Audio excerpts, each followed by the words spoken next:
What's going on, YouTube? This is SG1 Sports, and you're watching our college football channel. We continue with our 2021 schedule previews and projected records. The LSU Tigers are up next, a team that obviously had a rough year last year, but they look to bounce back in 2021. Despite the fact that LSU avoided Georgia and was able to play Vanderbilt out of the East last year, they still finished with just a 5-5 record. They were actually 3-1 against the East, but they beat Florida and lost to Missouri, so that was kind of strange. And I think this was an LSU team that, because of how young they were, would have really benefited from having some easy non-conference games to start the season, but instead they were kind of thrown into the fire against Mississippi State. Maybe weren't really ready for SEC play with all these young guys. I don't know what happened in that game, but it was just not a good year for LSU. But you look ahead to 2021, the team will be much more experienced, and we'll see if this schedule is going to set up in a way that will allow them to potentially get back in that college football playoff conversation. And here it is, and their big non-conference game this year, they're not playing a powerhouse team, but they do go on the road to play UCLA, which is interesting. Chip Kelly has started to maybe get that program coming around just a little bit. I don't think they're a top 25 team, but who knows? And it's week 1, so that'll be interesting. And then they get the McNeese and the Central Michigan, those easier games. But you cannot overlook that UCLA game. So who do they play outside of the SEC West? Of course, we know who they play in the West. Outside of their division, they will play UCLA on the road. Just mentioned that. McNeese and Central Michigan, and ULM all at home. ULM a couple of years ago was a pretty good group of 5 team, but they were terrible last year. So you would expect McNeese, Central Michigan, and ULM to be pretty easy wins. And again, LSU, I would expect them to be favored by a decent amount against UCLA, but it's week 1, so you never know. So that's who they play in the non-conference. Really not a very tough non-conference schedule. No big powerhouse opponent or anything like that. And then when you go to their cross-division game against the East, of course, they play Florida every year, but the other game will be Kentucky. Kentucky on the road. Interesting. Kentucky might be the 3rd best team in the East next year. It's very tough to say right now. Missouri, I think, is in that conversation as well. But you don't get to play Tennessee. You don't get to play Vanderbilt. You don't get to play South Carolina. Those are the teams you want to play this year out of the East. But instead, they will play Kentucky on the road. That could be a tricky matchup there. And again, Florida, they play every year. We're able to beat them on the road last year. They'll play them at home this year. And this year, maybe LSU is the favorite in that game. We'll have to wait and see. So let's go back to the schedule, and we'll go game by game. Again, starting with UCLA on September 4th. Again, on the road, going all the way out west, that's not going to be just an easy game, I think, for LSU. Although I think they will be favored, but that's a tricky matchup. I'm telling you, watch out for that one. I think it'll at least be a close game. McNeese and Central Michigan after that should be easy wins. Then you go to Mississippi State on September 25th. On the road, you got to deal with the Cowbells. Of course, Mississippi State shocked the world last year when they upset LSU. We thought Mike Leach was going to take over the SEC after that win. It didn't work out that way, but still, this is going to be a pretty good team, a team that should be better from what they were last year. Now, LSU should be a lot better as well. So that'll be a good matchup, I think, on September 25th. After that, it'll be Auburn on October the 2nd. Auburn has not won in Baton Rouge since like the 90s. So you like LSU's chances there, but Auburn, again, is a team that it's a different era. They have a new head coach, so you can't really look at the past in this matchup. That one will be interesting. You know, LSU's going to want revenge after the blowout last year. So that one, I kind of lean towards LSU, but still, you never know. And then it's after that. So this is a very tough stretch right here. And it really goes from Auburn all the way to Ole Miss. You got Kentucky on the 9th, on the road, quality team, a team that if they can improve their passing game, a team that's probably going to be the 3rd best team in the East this year.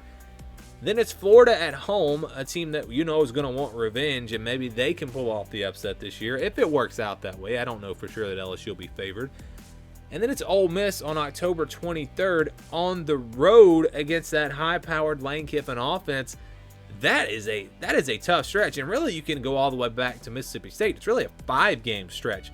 Mississippi State on the road, Auburn, Kentucky on the road, Florida, and on the road at Ole Miss, you have five games there in a row. 3 of those 5 games on the road. The other 2 games against very quality opponents at home, Auburn and Florida. When you get through that stretch, if LSU can get through that stretch with, I think, just 1 loss, they have a chance to have a really, really good year. I think that's going to be tough, though. I mean, those 5 games, going 4-1 in those 5 games, I don't know if they can do it, but if they can, I think, again, it's going to be a really good year for them. Alabama is next on November 6th on the road. Obviously going to be a very tough matchup there. Last year's game wasn't really close at all, and now you got to go on the road. I know Alabama lost a lot, but they've still got a lot, and they just added one of the best recruiting classes, probably the best recruiting class of all time this past recruiting cycle. So that'll be a tough matchup there. Then it's Arkansas on November 13th, a home game. The game was really close last year. Both teams, I think, are on the way up, should be better in 2021. It's at home. I think that really will bode well for LSU because I think going on the road to Arkansas would just be a tough one. Playing them at home, though, I think it's good. And really, they finished the final 3 games of the year off at home, and that's good news. You have Louisiana Monroe next. Again, should be a pretty easy win there. And then Texas A&M on November 27th at home. So that'll be big for LSU as well. And then when you look at their home schedule, they've got several big games right there in Death Valley. Auburn at home, Florida at home, Arkansas at home, Texas A&M at home. It's good to have these tougher games at home, but then when you look at the road schedule, it's Mississippi State, Kentucky, Ole Miss, Alabama. Those games are really tough as well. And that's the thing about the SEC West this year. You don't have any easy wins. Mississippi State right now, might be the worst team in that division. They're going to be a pretty good team. They're not going to be a bad team. The only easy wins, I think, this year in the SEC are against Tennessee, South Carolina, and Vanderbilt. LSU does not get to play any of those teams.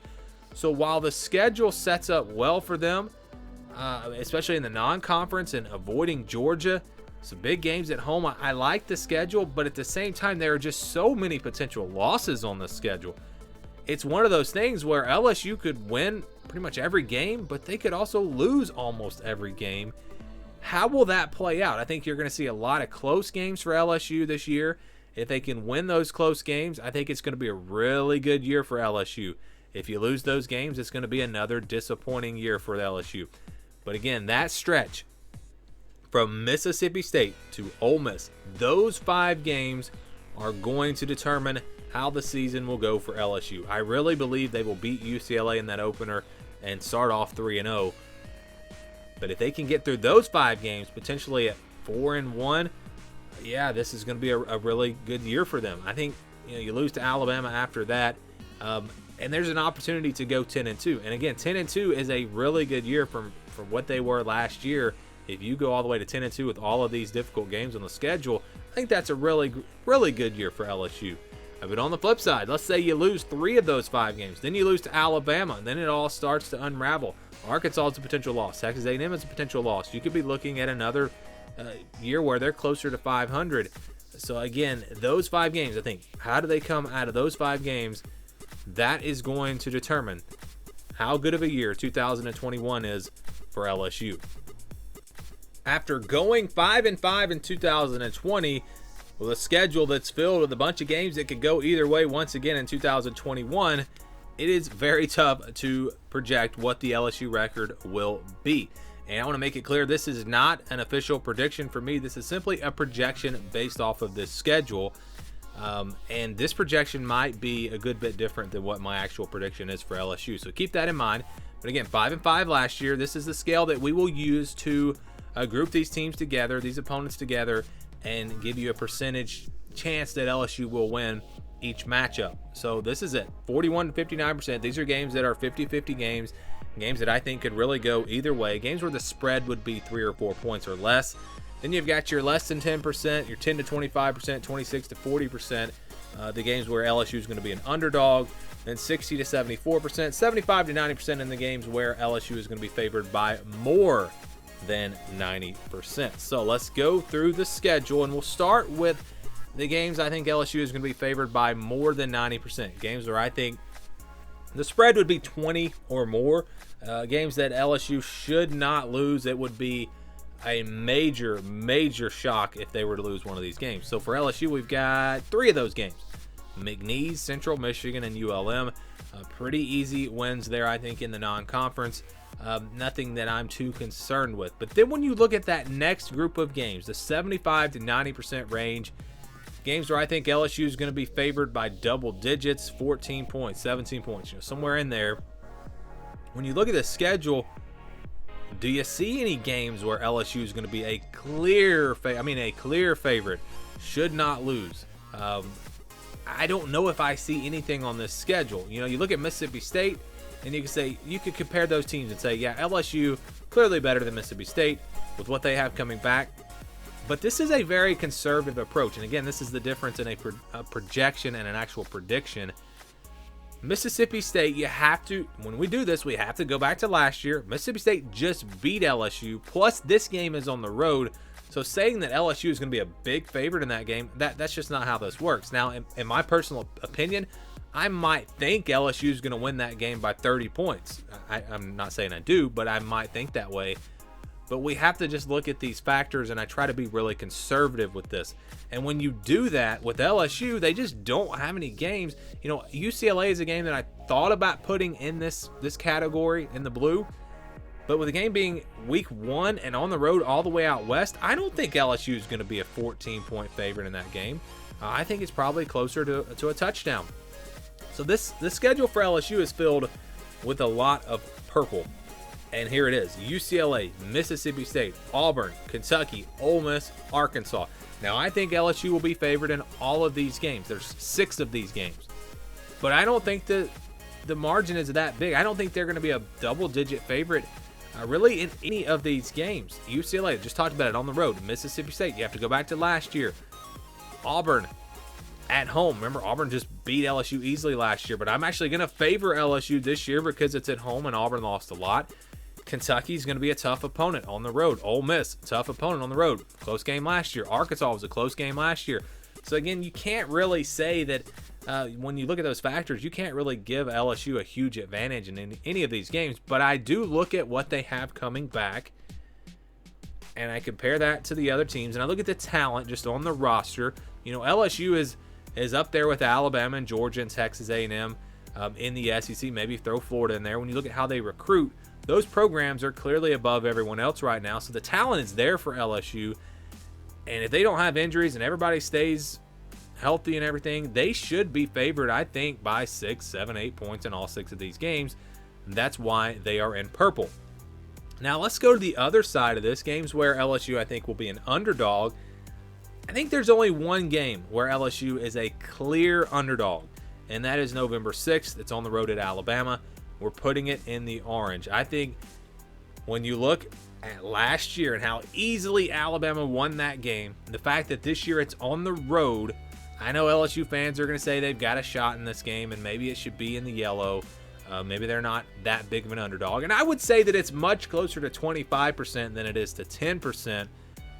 But I can't look at last year, the talent that we know Alabama will still have, plus the fact that it is on the road. I can't look at this game and say that LSU will have much of a chance in this one. Alabama, I think, will be a big favorite.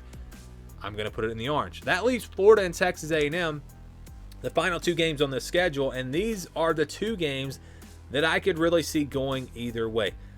Honestly, if I had to pick right now, I'd pick LSU to win both of these games because they're playing at home, and I think the teams will be fairly even. Texas A&M is interesting because I think they have potential to be really, really good this year, but there are just a few too many question marks for me to say that team is definitely going to be right back there, in the top 5. So the fact that these games are at home, I kind of like LSU. I don't know what I'm going to predict when I do my official predictions, but they're definitely both games that are close to 50-50. So that's why they are going to stay in the white. And again, that's the deal with LSU. You got 3 wins, you got a loss. Then you got 8 games that could go either way.